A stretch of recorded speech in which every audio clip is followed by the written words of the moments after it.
Hi, everybody. So, I am so excited to see you all here today. I've got to do just a couple of logistics things before I move into my presentation. And the first thing I want to dive into is to remind you that there are no scheduled breaks before lunch. That's because we're going to deluge you with information, and there's so much, and we're already 10 minutes late, that you just need to get up and take care of your own needs. So thank you for taking care of that. The second thing is the afternoon sessions are going to be determined by you. So please participate fully and collaboratively and have healthy debates so that when we get to this afternoon session, they're really juicy. You'll enjoy them better. The third thing is that we have a few people, we're doing videotaping and a few cameras wandering around. This is for Bridge Alliance archival purposes. They might show up publicly in the future. And we do have journalists in the room, so everything is on the record today, just as a reminder. The last thing is in your packets, you'll find a form for evaluations and commitments, future commitments. We want to make sure that you hand those in at the end of the day. It's actually your ticket to leave. So you're locked in at the end of the day until you turn in your evaluation form. The biggest thing we need are the two last questions on there, which are what are you committing to, and what are you doing in the next 30 to 90 days. So be prepared as you go throughout the day to be making those commitments. And then lastly, we want to just thank our sponsors for today. National Conference on Citizenship has donated this space for us, and their conference starts at the reception and dinner tonight and continues on through tomorrow.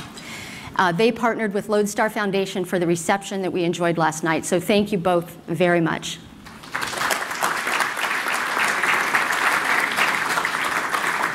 And now for some initial framing.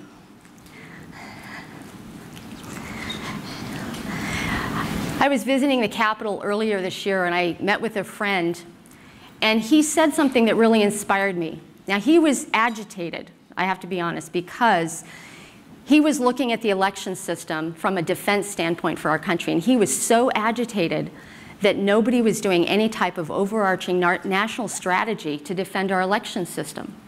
And it planted this seed in me that, oh my gosh, what if we had a national strategy for democracy or for healthy self-governance or the constitutional republic? And that's where the idea for this conference came from.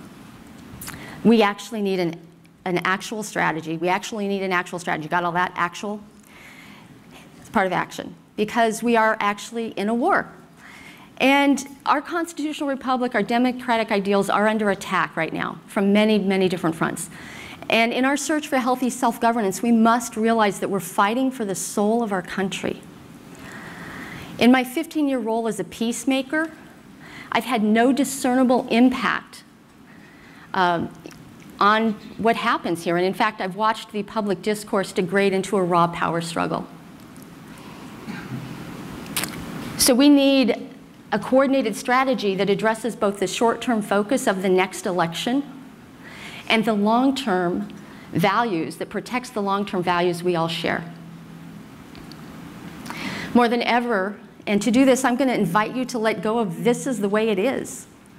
Because Earthrise showed us that in a system of Earth that we slice and dice into maps, we actually have a living ecosystem.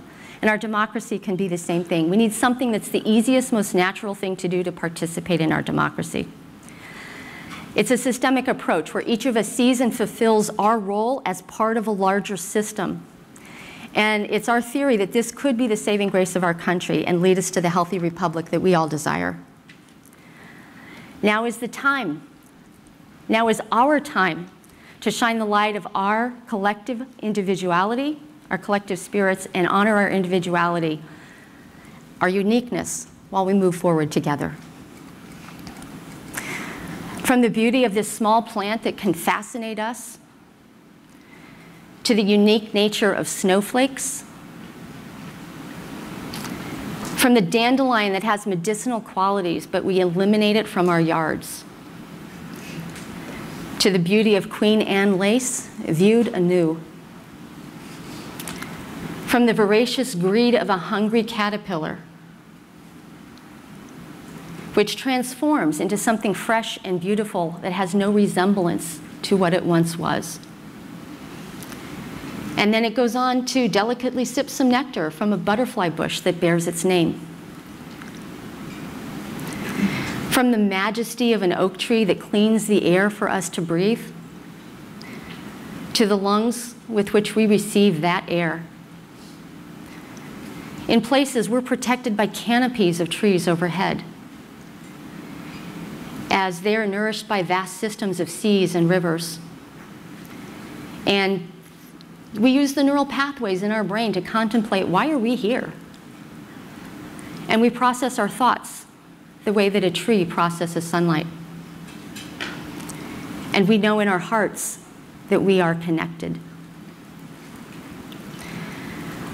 But as a country, instead of knowing each other deeply and acknowledging that connection, we prefer to use symbols and labels as placeholders. You see, we are this beauty, we are this mix of beauty and contradiction, creativity and destruction, individuals and collectives. We are all, each of us, part of a larger system, and it's up to us to both acknowledge that and our whole role in it. We are here now in this time and place with a shared calling. We've made a choice to lead and to assist others. And as our democracy faces the most significant challenge of our lifetime, we have the opportunity to turn our leadership into action as we help others to move from courage, or move into courage from fear.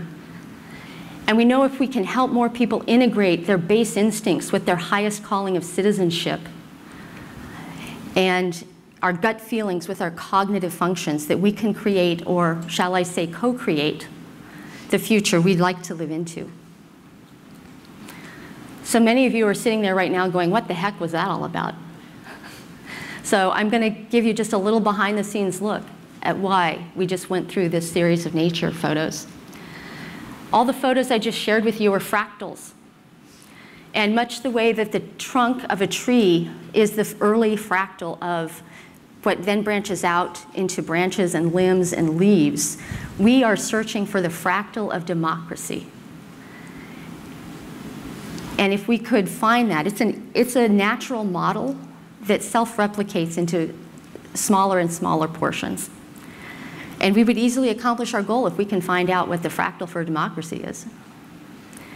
The second thing was I showed you a piece of art. It's called Portals of the Spirit, Manus. It is a symbol of the journey of integrating our animal instincts with our spiritual selves. And I'm doing this because today I would like you to think differently. Bucky Fuller has a great quote about problems cannot be solved at the same level of thinking that created them. We actually need to kick up our thinking to a new level, a paradigm shift. So, and as we do that, we'll figure this out together. I know we will. We've asked our presenters today to focus on what we want, not on our problems. We've asked you to share their thinking behind their strategies and to leave us wanting more. It's going to be really short, and we're going to deluge you with information. What I'd like you to do as you're listening to this deluge of information is to listen deeply. Take in the information that's pertinent to you and your work. You don't have to remember it all. Take note of what you will add or what might be missing from their presentations, and stay focused on our goal of what we want. We're defining it today for the country as healthy self-governance. And our presenters are going to come up now, and they have an impressive set of bios. We're not going to read them all to you, but we did include them in your packets. And Donata, I think you're up next. I'm going to get your PowerPoint set up. Thank you all.